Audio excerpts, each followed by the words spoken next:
Welcome to the world of Flesh and Blood. Today we're delving into the Assassin class, a class that thrives on precision, disruption, and careful planning. If you're someone who enjoys setting traps, launching surprise attacks, and messing with your opponent, the Assassin is the class for you. At the time of this video, Assassins include Uzuri, Nu, and let's say a few Arachnes. They each have their own unique playstyle, so today we're just going to focus on the basics of the Assassin class so that you can play whoever you like. Assassins like to play attacks with on-hit effects and get through blocks using attack reactions. Let's start by looking at the two main keywords found on Assassin attack cards, Contract and Stealth.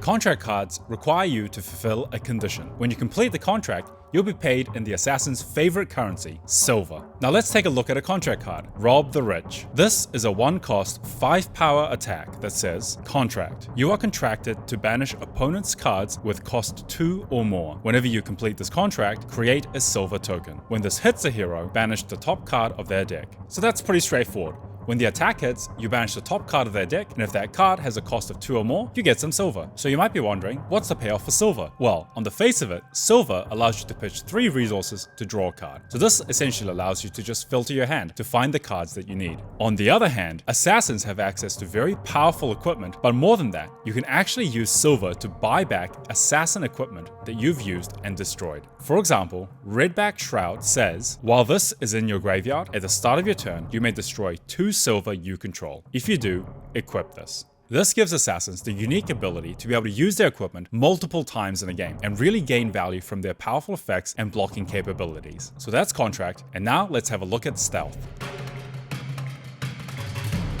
Stealth cards are an important part of the Assassin's toolkit. There are different stealth cards to achieve different goals. Some have on-hit effects that poison your opponent with an affliction token, such as Blood Rot, Frailty, and Inertia. Some banish cards and gain you life, and some set you up to lay down a nasty attack reaction. Stealth attacks can also synergize with the hero abilities of Nu, Uzuri, Arachne Solitary Confinement, and Arachne Marionette. Now let's take a look at the true power of Assassins and look at the disruptive versions of these cards. Banishing the top card of your opponent's deck is a great way to make sure they don't get to use that card in that game. But what's better is banishing cards from their hand and arsenal. Now let's look at a staple contract card, Leave No Witnesses. It says, Contract. You are contracted to banish opponent's red cards. Whenever you complete this contract, create a silver token. When this hits a hero, banish the top card of their deck and up to 1 card in their arsenal. Typically, players like to keep their powerful cards in their arsenal, so playing this card is a great way to make your opponent sweat. Now pair this card up with an attack reaction like Cut to the Chase,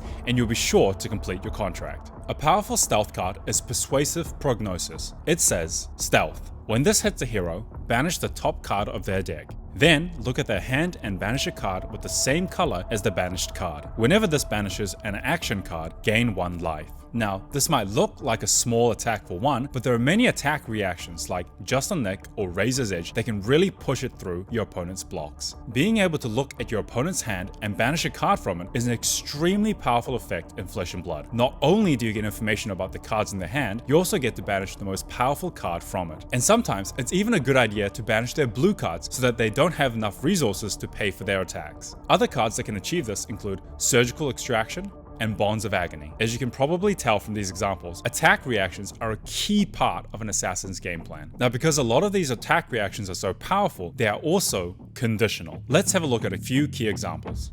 Cut to the Chase and Razor's Edge. These are both 0 cost +3 attack reactions. But you'll notice Cut to the Chase gives +3 to target assassin attack with Contract, and Razor's Edge gives +3 to target attack action card with Stealth. So when building your deck, make sure to include the right attack reactions that you want that target the right cards. And speaking of reactions, let's have a look at the defensive side with traps.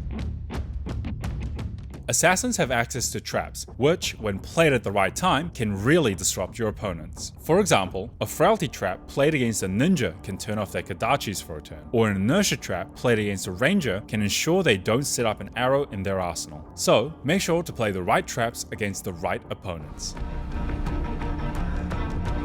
Daggers are useful tools to help ensure your following attack becomes harder to block. Daggers like Spider's Bite and others all have effects that when they hit, the next time your opponent defends with one or more of the specified card, those cards have -1 defense value. With the introduction of the Hunted, there are even more attack reactions that target daggers, making them even more threatening. Starting your turn with a dagger attack is a great way to get your opponent thinking and guessing. Should they commit a card to block the dagger? Is there a powerful attack coming next? Or is it simply bait? Only you know.